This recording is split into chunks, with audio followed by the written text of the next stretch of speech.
On September 20th, 1820, 202 years and 2 months ago today, a ragtag group of around 30 nascent Rochesterians gathered together in a schoolhouse on Fitzhugh Street to officially become the first Wesleyan Methodist Episcopal Church in the village of Rochester.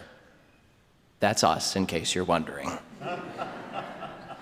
They had no building, no money, and no idea what was ahead for them. In the end, all they really had was the same thing we're left with at the end of the day: faith in Jesus Christ and the courage to hope. Fortunately for them, fortunately for us, it was enough. Because although that group that would come to be called Asbury First over the centuries would face pandemic and pain and parsimony, though they would face more than their fair share of fractures and fires and foreclosures, though they endured civil war and world wars and infinity wars, they still found their way forward, one step at a time, always holding on to hope and faith, which together, as we know, can form quite the combination. In other words, despite having every opportunity to give up along the way, to pack up and go home when the going got tough, instead, they decided to double down, to reach deep and to hold on to that hope of faith that the best is yet to come. When on January 5th, 1835, their first church building burned down before the flames were even extinguished, despite the fact that they had no insurance and astronomical debt, one of the early trustees comforted the fire captain, saying, Captain, we got a home up yonder that no fire can consume." When for 2 years we worshiped behind a hotel in a stable because there was literally no room for us in the inn, we made the best of it by inviting people to come and join us for the hole-in-the-wall church. When on November 4th, 1859, our building was foreclosed upon and auctioned off on the steps of the courthouse, a member surprised everyone by showing up and buying the building and giving it back to the church. When, on May 2nd, 1933, in the height of the Depression, First Church burned down yet again, this time with insurance, we remerged with Asbury to form Asbury First. And instead of taking all of the insurance money ourselves, we gave half of it away to other churches that might need it. When we decided to buy a plot of land, to purchase the land, to build a new sanctuary, and to buy a building next door, and then 6 days later, Pearl Harbor happened, we paused and we waited and endured.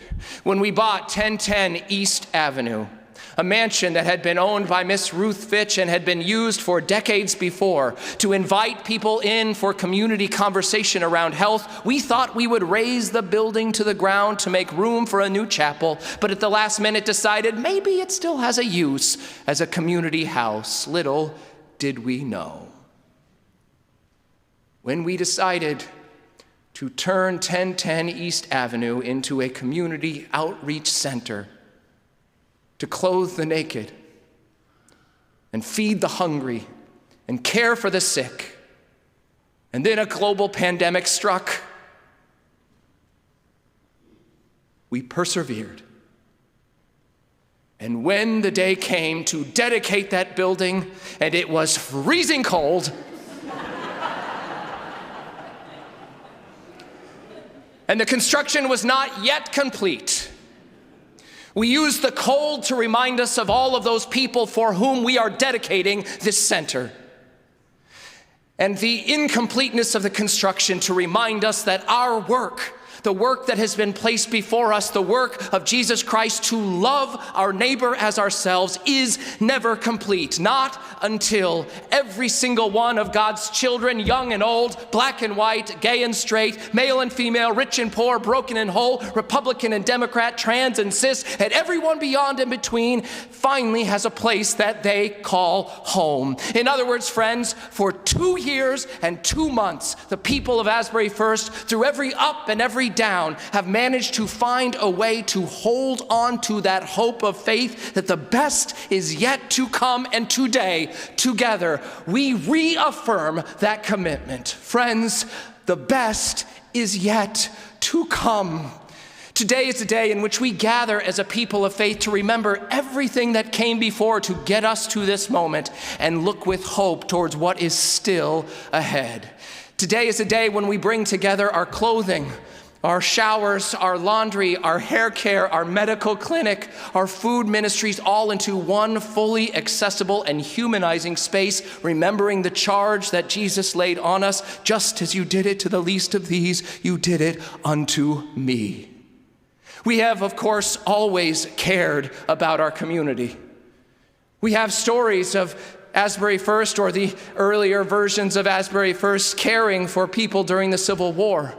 We made bandages up. We cared for widows. We fed the hungry. We did whatever we could. And we've always been a place that hasn't shied away from speaking out against the things that really need to be spoken out against. When we discovered that our black and brown siblings in this community weren't able to get mortgages, we as a congregation came together and withdrew our money from those banks. When it was time to support the civil rights movement, it was our church that advocated in and around our congregation to support the Civil Rights Amendment, to support the Civil Rights Act.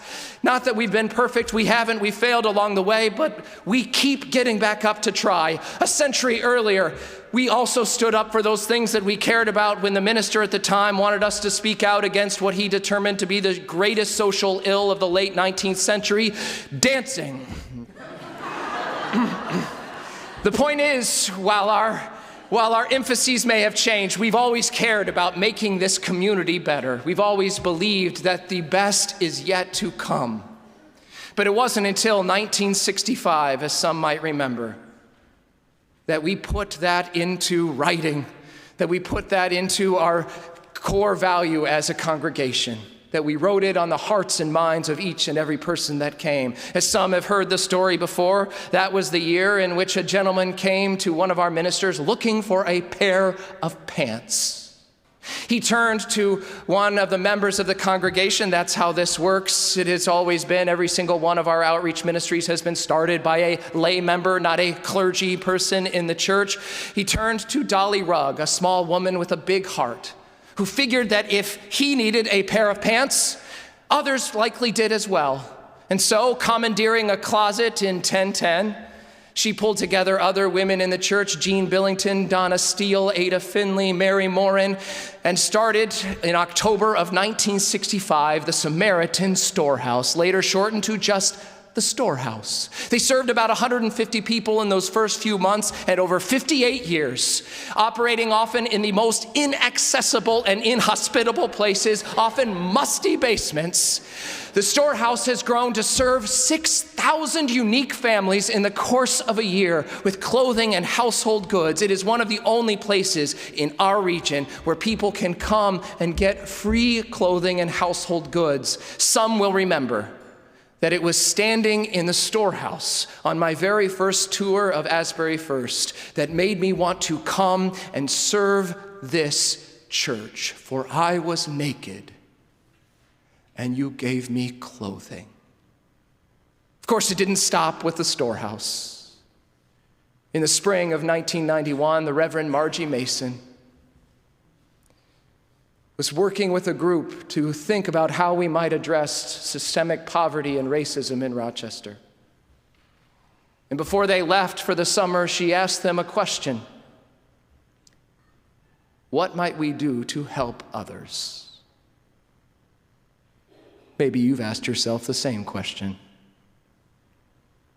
Only one of the members of that little group, a retired school teacher named Bill Lisi, for whom the new dining room is named, couldn't get it out of his head until suddenly it struck him, what about a soup kitchen?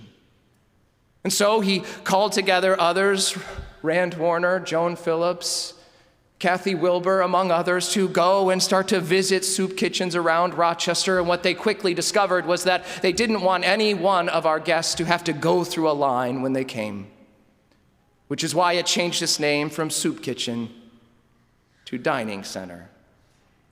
Over the course of the next year and a half, they got more interest and support from the members of the congregation, and so it was on January 17th, 1993, 30 years ago this upcoming January.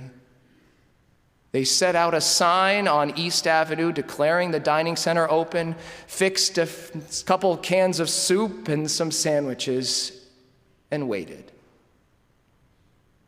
They served 7 people that day with 12 volunteers. It would be the last day they had more volunteers than guests. Over the last 3 decades, the dining center has grown to start to include other kinds of caring ministries, from GED classes to computer classes. We've cared for the lost boys of South Sudan. We've expanded to have showers and hair care and laundry, and it just keeps growing, again, in the most inhospitable and inaccessible places on our campus. And yet we found a way so that before the pandemic, we were serving close to 38,000 meals a year.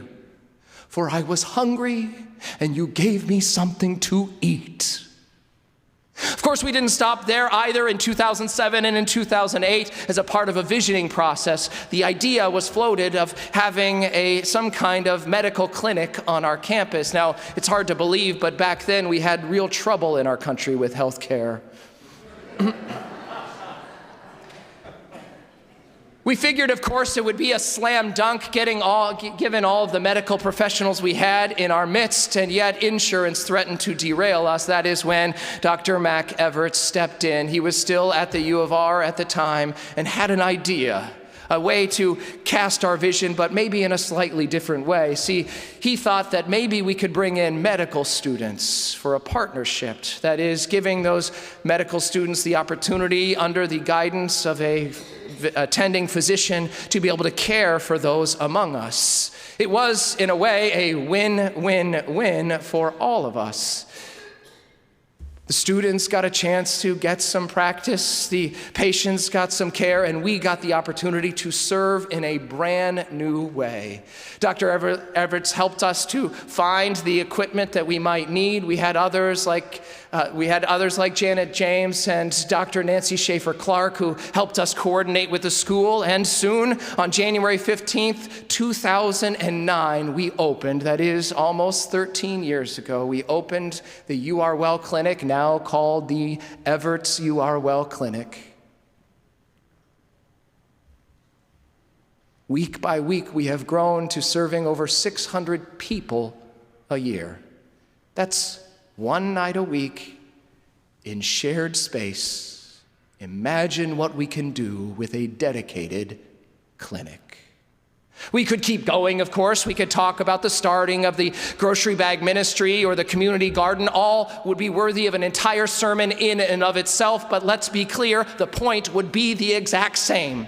That for 202 years and 2 months as a congregation, we have found every opportunity that we could, in whatever way we could, however imperfectly, to keep trying to do more good. For 202 years and 2 months as a congregation, we have stubbornly held on to that hope that the world could be better than it is. For 202 years and 2 months, we as a congregation have held on to that hope of faith that the best is yet to come. And today, friends, we double down on that dream. But make no mistake, it will take all of us working together to make it possible. Are you willing to come along? The truth is, friends, the only reason we've gotten this far is because we've done it together. We truly are better together. We took each step that we took together. Look, it's not really about the building, it's about the people. The church is not the building, the church is the people. which means that whether this is your first Sunday or after this sermon, your last, we still need your help. Today is a day when we dedicate the Community Outreach Center, recognizing that it will stand in this community for years to come, hopefully decades to come, to be able to serve anyone who needs it, where all of God's children can find a place to call home. But it will take each and every one of us committing our time, our talent, and our treasure to make that happen. Maybe you are one of those people who are willing to help. The truth is, it's sort of perfect that it's not complete today. It's sort of perfect that it's cold. It's cold reminds us of all those people who don't have a warm place to be. And it is perfect that it's incomplete because in its incompleteness, it reminds us that our work is not yet done. Look, as you go through it, and if you went through it yesterday, you already saw that we still have some doors to hang, we have some trim to put up, and some paint yet to be put on and stain. But the truth is, even when the last nail is hammered, and the last coat is dry, the work will still continue. Because the work set before us to make this world a better place is always there. Friends, if we do our job, then maybe, just maybe, 202 years and 2 months from now, people will be gathered in a place just like this, and looking back to give thanks for the ways that even despite all evidence to the contrary, we found a way to keep going. And we held on to that promise that what is not what has to be. And we held tight to that hope of faith that the best is yet to come. May it be so. Amen.